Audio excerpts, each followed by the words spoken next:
Bienvenue sur Bulle de Bonheur, le podcast pour prendre le temps d'être heureux. Nous sommes Raphaël et Alban, chercheuses inconditionnelles de Bulle de Bonheur. Ce podcast est propulsé par les jeux 2 minutes et publié tous les jeudis. Aujourd'hui, nous vous partageons l'épisode numéro 9, Je cultive la joie. Oh là là, mais qu'est-ce que ça me chicote! Quand je vis un moment intense de joie, je me sens pousser des ailes. Je suis comme remplie d'un flux énergisant qui me met en confiance et me donne envie d'avancer. En même temps, je suis réaliste. Je sais bien que ces moments-là sont reliés à des situations précises et que ce que j'éprouve en découle directement. La preuve, un lendemain de joie, je suis capable de vivre exactement l'inverse.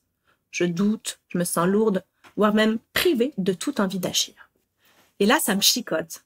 C'est quoi ce pouvoir incroyable que procure la joie et comment le cultiver? Les nouvelles recherches sur les effets des émotions ont montré que les émotions agréables, telles que la joie, traduisent un état de bien-être de la personne et qu'en plus, elles contribuent à son épanouissement. La joie fait partie des émotions de base, appelées aussi primaires. Primaires dans le sens où l'explique Paul Ekman. Paul Ekman est un psychologue américain considéré comme un des pionniers dans la recherche sur les émotions.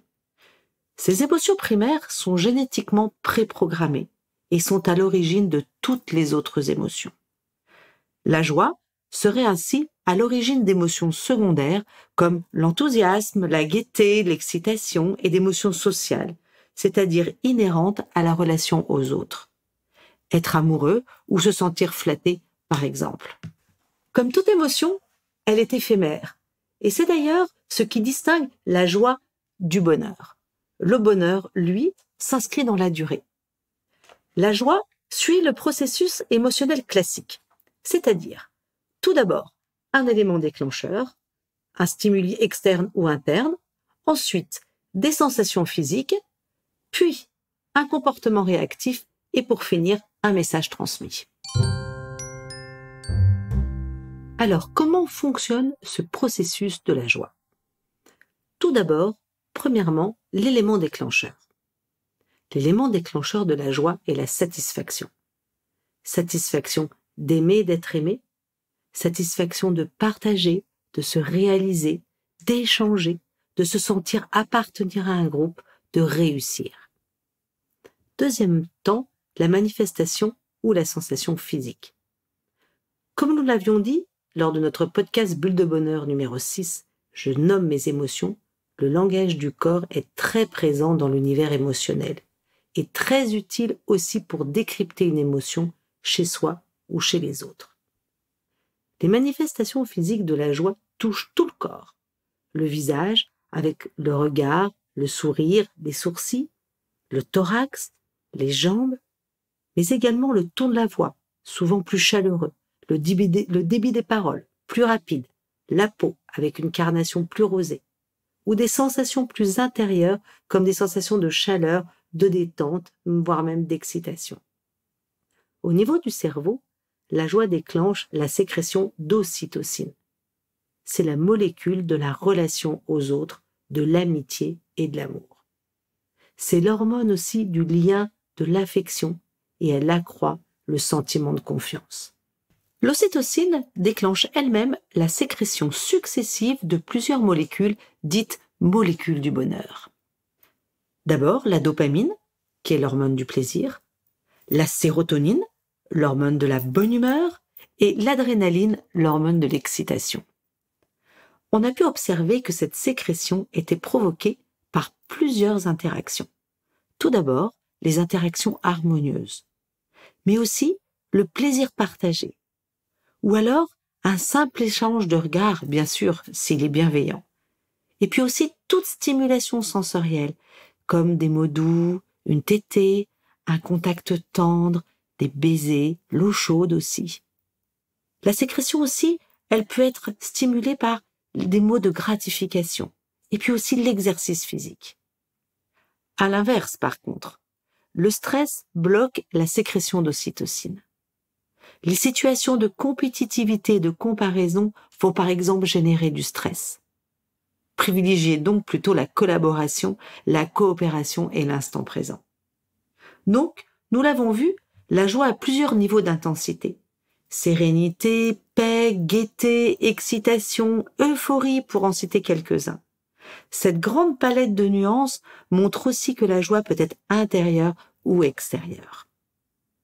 Troisième étape, les manifestations comportementales ou comportements réactifs. On dit souvent que la joie est l'émotion de l'énergie positive.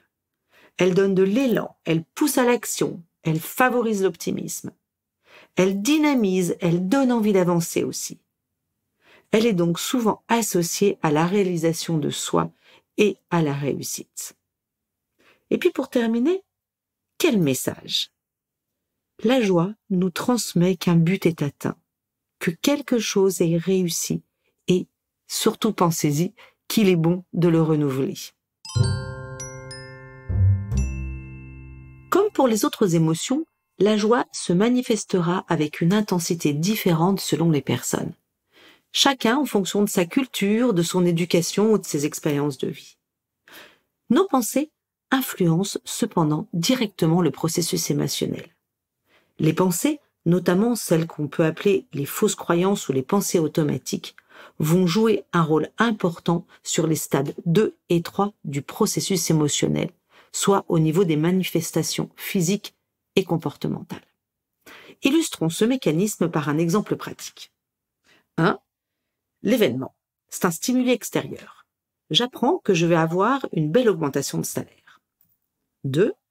Les sensations physiques.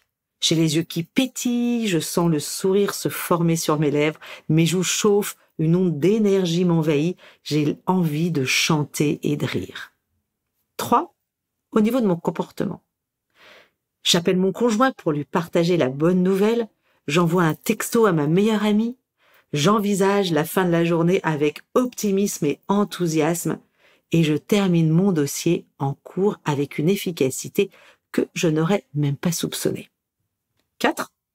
Le message transmis par mon cerveau, j'ai atteint un but et je suis reconnu.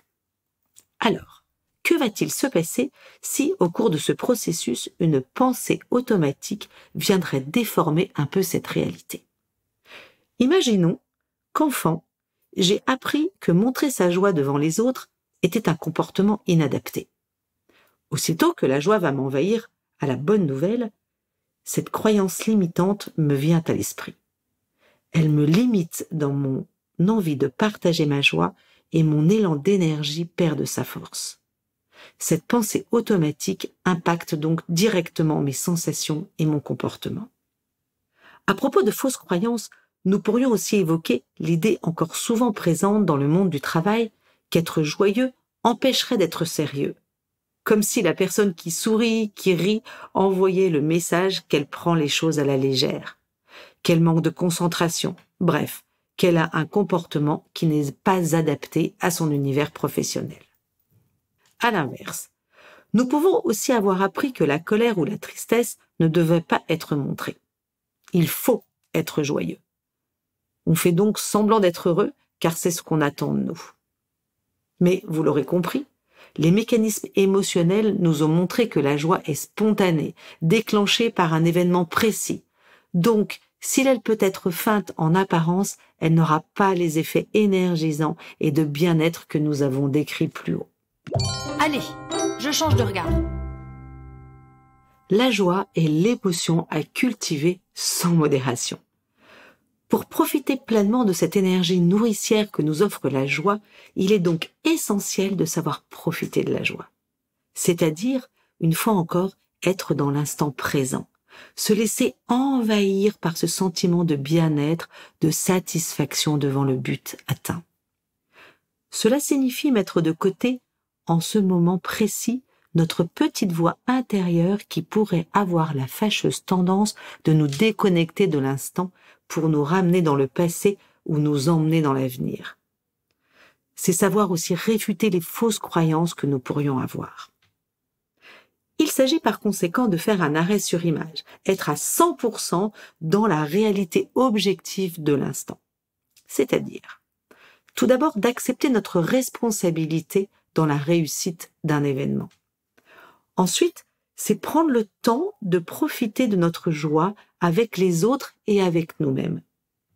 Et enfin, c'est se centrer sur le moment en mettant de côté hier et aussi demain. Mettons ça en exemple. J'organise un anniversaire surprise pour ma meilleure amie. Et le jour J, tout se déroule parfaitement bien. Et mon amie est vraiment radieuse de bonheur. Elle est contente, heureuse. Je reconnais que j'ai contribué à cette réussite. Je me laisse alors envahir par une douce sensation de satisfaction et de détente. Je ris, je danse, je profite. Et je partage ma joie d'être là, sans penser au lendemain. Avec la petite voix qui pourrait me dire « Mais comment vais-je faire pour ranger ? Mais comment vais-je assurer au travail en ayant dormi si peu ?» Bel exemple. La science a par ailleurs démontré qu'on peut entraîner le cerveau au bien-être. En effet, il s'agit d'activer la partie du cerveau, celle du cortex, le préfrontal gauche, et ainsi rire, évoquer un souvenir heureux ou encore méditer permet de faire réagir cette zone qui agit sur l'inhibition de l'amygdale, celle qui nous provoque le stress, et elle permet la libération des hormones du plaisir. Allons-y. Musclons cette zone de notre cerveau, nous en avons le pouvoir. Pour muscler votre cerveau au bien-être, pensez par exemple à un moment où vous avez éprouvé de la joie, comme une soirée sympa entre amis ou un moment de qualité avec un de vos enfants, ou à une situation future qui va vous provoquer de la joie, les vacances qui arrivent, une sortie avec mon mari. La méditation est un bon moyen aussi. Inspirez-vous d'exemples d'exercices de relaxation ou de visualisation sur Internet, dans les livres, les magazines, ça en regorge. Vous pouvez aussi dresser une liste de vos petites joies quotidiennes, en les savourant. Observez votre enfant qui se réveille le matin, ou une photo qui vous fait sourire. Vous pouvez cultiver les plaisirs, notamment les plaisirs des sens, la musique, un câlin, cuisiner, regarder des paysages, mais aussi les plaisirs de la relation, des réalisations. Tous ces exercices vont favoriser la sécrétion d'endorphines et vont permettre de réactiver des moments de joie. Ce sont des ressources précieuses, notamment en cas de moments un peu moins joyeux. Allez, devenez un jardinier de la joie. Plantez chaque joie vécue et entretenez-les. Plantez aussi des graines de joie à venir et regardez-les pousser. C'est merveilleux. Alors, en termes de bienfaits, nous l'avons dit, la joie active la sécrétion des hormones du bonheur. Elle fortifie et elle donne confiance en soi. La détente provoquée au niveau cérébral permet de voir plus clairement un problème et donc sa solution. Elle permet aussi d'être plus créatif, plus souple. Elle invite au partage aussi, car la joie est contagieuse. Elle implique l'ouverture à soi et aux autres aussi. On la définit même comme un véritable aimant relationnel. Elle permet de vivre l'unité et la communion. En bref, la joie a un véritable impact sur notre santé, sur notre réflexion et sur la qualité de nos relations. Et c'est véritablement dans cet esprit que j'ai créé les jeux 2 minutes, justement pour ouvrir des espaces qui permettent de vivre des moments de joie. Et hop, je me lance. Si je résume. 1. La joie suit la même mécanique que les émotions. Un élément déclencheur, une manifestation physique, une manifestation de comportement et un message. 2. La joie est un aimant relationnel. 3. Je peux consommer la joie sans modération et la partager à volonté. 4. J'ai le pouvoir de créer quotidiennement de la joie pour moi et pour mon entourage. À vous de jouer, chers auditeurs. 2 minutes pour démarrer votre potager du bonheur. Commencez par planter 3 graines de joie vécues dans le passé. Prenez le temps de décrire ces situations, comme le lieu, le moment, les actions. Observez les effets qu'elles ont sur vous, puis plantez votre petite graine de joie d'aujourd'hui. Arrosez le tout et renouvelez l'expérience quotidiennement. Racontez-nous et partagez-nous la récolte de votre potager sur Facebook ou Insta @jeux2minutes. avec Bulle de bonheur, prenez le temps d'être heureux. Merci pour votre écoute. Si vous avez aimé, dites-le nous avec 5 étoiles. Laissez vos commentaires et envoyez des bulles de bonheur à vos amis en partageant ce podcast. Inscrivez-vous à la newsletter en allant sur notre site jeuxdeminutes.com, GUX, 2 en chiffres, minutes avec un S, pour être notifié des prochains épisodes. Bulle de bonheur est propulsé par les jeux 2 minutes, 52 cartes pour prendre le temps d'être heureux.